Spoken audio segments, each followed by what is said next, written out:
Hi friends, good morning. आप लोगों का एक बार फिर से स्वागत है। हम अपने वीडियो को फ्रॉम लास्ट सेशन कंटिन्यू करते हैं।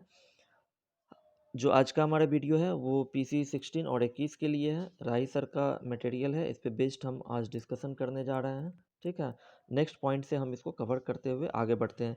जो हमारा लास्ट क्लास था उसमें ड्यू टू इंटरप्शन हमने 174 पे हम डिस्कशन कर रहे थे। 174 पे हमने वीडियो हमारा एंड हो गया था due to some unavoidable reason. ठीक है, तो हम आगे इसको कंटिन्यू करते हैं 174 फॉर ऑनवर्ड।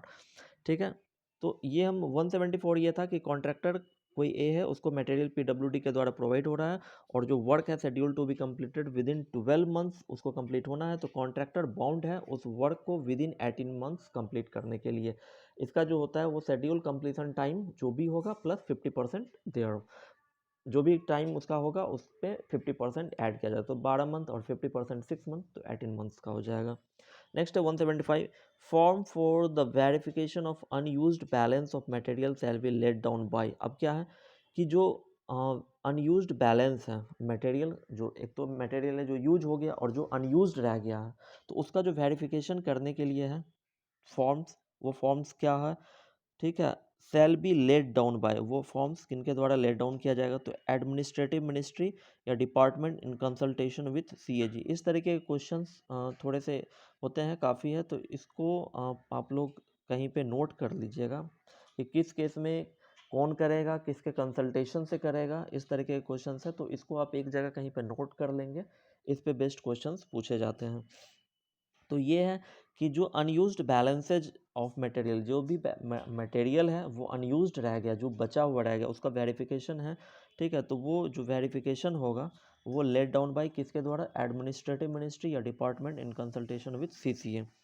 नेक्स्ट है हमारा 176, the accounts relating to issue of materials direct to work. ठीक है, मटेरियल कहाँ जा रहा है? डायरेक्ट टू वर्क पे जा रहा है। when contract is of labor work to be done departmentally। अब जो है when contract is of labor or work to be done departmentally with be maintained in form 43A। तो ये भी फॉर्म्स का पार्ट है। इसमें है कि जो मटेरियल्स हम डायरेक्ट वर्क पे इशू करते हैं उससे रिलेटेड जो अकाउंट है ना, उस केस में CPWA 43 का करते हैं। इसमें कह रहा है कि when contract is of labour work to be done departmentally. ठीक है, ये जो है मतलब कि जो कॉन्ट्रैक्ट है लेबर का वर्क का ये डिपार्टमेंटली होगा, तो उस केस में जो अकाउंट है वो CPWA 43 में मेंटेन होगा। नेक्स्ट है हमारा 177, pay bills for WCE may be work charge establishment may be signed at any time before the last working day of the month but not earlier than. ये questions हैं, कई books में आ रखे हैं, है ना, तो ये इंपॉर्टेंट है और क्वेश्चंस ज़रूर से ज़रूर आने के चांस है। जो मुझे जहाँ तक याद है कि लास्ट एग्ज़ाम जो 21 का हुआ था, 21 का फर्स्ट एग्ज़ाम था लास्ट ईयर जो 2021 में हुआ है, उसमें इस तरीके के क्वेश्चंस थे मुझे जहाँ तक याद आ रहा है। तो ये कह रहा है कि pay bills for WCE may be signed at any time before the last working day of the month but not earlier than 5 days. मतलब जो लास्ट वर्किंग डे होगा उससे 5 डेज तक, not earlier than 5 days before. तो ये question आप ध्यान में रखेंगे। नेक्स्ट है हमारा रिसीट एंड पेमेंट रूल्स में भी इस तरीके के और भी है कि यदि ये तो CPWA के कॉन्टेक्स्ट में कहा गया, लेकिन वो आप रिसीट एंड पेमेंट रूल में पढ़ेंगे तो उसमें इस तरीके के 2-3 क्वेश्चंस बन रहे हैं वहाँ से, तो उसको जब हम कवर करेंगे तो वहाँ से देख लेंगे। The rate of interest chargeable on mobilisation advance as. ये क्वेश्चंस जो जैसे कि ऑप्शंस हमारे होते हैं, ऑप्शंस में 1 2 3 4 पॉइंट्स जो भी होते हैं उसमें इस तरीके के पॉइंट्स बनाए जा सकते हैं। तो ये परसेंटेज हमें याद रखना पड़ेगा कि जो रेट ऑफ इंटरेस्ट चार्जेबल होगा मोबिलाइजेशन एडवांस पे वो कितना होगा? 10% होगा। ट्रांसफ़र एंट्री से क्वेश्चंस तो आते ही आते हैं, तो आप इसको याद रख लेंगे। ठीक है, कि ऑमनिबस ट्रांसफ़र एंट्री ऑर्डर जो है वो प्रिपेयर्ड होगा 53A में होगा प्रिपेयर। नेक्स्ट हमारा 180, transactions under MWA under transactions under MWA under minor head 799 of functional measure head are divided into 4 classes। तो इसमें ये कह रहा है, ये इंपॉर्टेंट है, ज़रूर से ज़रूर इसको रिमाइंड कर रहा हूँ, ये क्वेश्चंस पूछे जा सकते हैं कि मिसलेनियस वर्क एडवांस का है। अब ये मिसलेनियस वर्क एडवांस के अंतर्गत जो ट्रांजेक्शन्स हो रहे हैं, अब ये किसके अंतर्गत हो, किसके अंडर में होगा, तो कोई मेजर हेड है, इसके अंतर्गत में एक सस्पेंस का मेजर हेड है 799, ठीक है।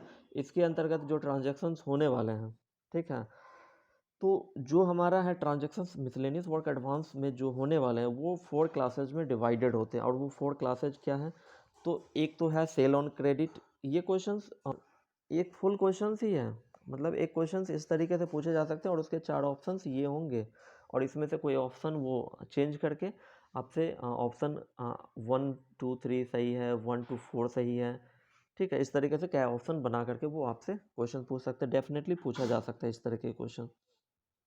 तो जो ट्रांजेक्शन अंडर MWA होगा वो डिवाइडेड इनटू 4 कैटेगरीज है। 4 कैटेगरीज क्या होगा, एक तो सेल ऑन क्रेडिट होगा, expenditure incurred in deposit work in excess of deposit received, sale हो रहा है ऑन क्रेडिट, ठीक है, मतलब कि हमने सेल किया है क्रेडिट पे, सेल क्रेडिट पे किया। दूसरा एक्सपेंडिचर किया, एक्सपेंडिचर किया डिपॉजिट वर्क, ठीक है, डिपॉजिट वर्क में एक्सपेंडिचर हो रहा, तो जितना हमने रिसीव किया उससे ज़्यादा एक्सपेंडिचर किया। तीसरा है लॉसेज रिट्रेंचमेंट एरर ETC, और चौथा है अदर आइटम्स। तो ये 4 है कैटेगरी जिसमें कि जो मिसलेनियस वर्क एडवांस के जो ट्रांजेक्शन्स है, तो एक क्वेश्चन हमने लास्ट वीडियो में देखा था, है ना। तो मिसलेनियस वर्क एडवांस में वो चीज़ हो गया जब हमारा एक तरह से हमारे पास यदि शॉर्टेज हो रहा है किसी चीज़ का, ठीक है। हम एक क्वेश्चन आप लोगों को याद होगा, यदि हमारा लास्ट वीडियो आप लोगों ने देखा होगा, उसमें MWA और PWD जो सस्पेंस हम क्लियर करते हैं, 167 नंबर का जो सस्पेंस हम क्लियर करते हैं MWA में और PWD में हम उसको ट्रांसफ़र करते हैं। तो जब हमारे पास यदि शॉर्टेज हो रहा है तो हम उसको MWA में डाल देते हैं, मिसलेनियस वर्क एडवांस में। जैसे हमारे पास यदि हमने अकाउंट को वेरीफाई किया या जो भी हम कर रहे हैं, ठीक है, अकाउंटिंग कर रहे हैं, तो यदि हमारे पास 100 रुपया शॉर्टेज है तो हम उसको मिसलेनियस वर्क एडवांस में डाल देंगे कि ये मिसलेनियस वर्क एडवांस में गया हुआ है। और यदि हमारे पास एक्सेस आ रहा है तो उसको हम PWD में डाल देंगे। तो ये क्वेश्चन याद रखेंगे। MWA और PWD का डिफरेंस होप कि आपको समझ में आ गया। यदि हमारे पास शॉर्टेज हो रहा है, मतलब कि सपोज कर लेते हैं, कॉन्टेक्स्ट से हट के हम थोड़ा सा समझा रहे हैं, ठीक है। यदि सपोज करें कि मेरे पास 100 रुपया कम पड़ रहा है, हमने अकाउंट हमारा जो भी प्रिपेयर था उसमें जो भी, एक second, okay, sorry for interruption. तो इसमें क्या था कि जो हमारा PWD डिपॉजिट और MWA, यदि हमारे पास शॉर्टेज है तो हम MWA में करेंगे। जैसे कि 100 रुपया हमारे पास यदि शॉर्ट पड़ रहा है, हमने अकाउंट चेक किया 100 रुपया कम है, तो हम उसको क्या करेंगे, उस 100 रुपये को टेम्पररी MWA में डाल देंगे कि हमने कहीं एडवांस दिया होगा। और यदि हमारे पास एक्सेस आ रहा है, हम चेक कर रहे हैं कि अरे मेरे पास तो इतना का अकाउंट है और ये एक्सेस हो रहा है, तो उसको हम PWD में डाल देंगे। तो यही चीज़ हमारा यहाँ था जो हम अभी देख रहे थे।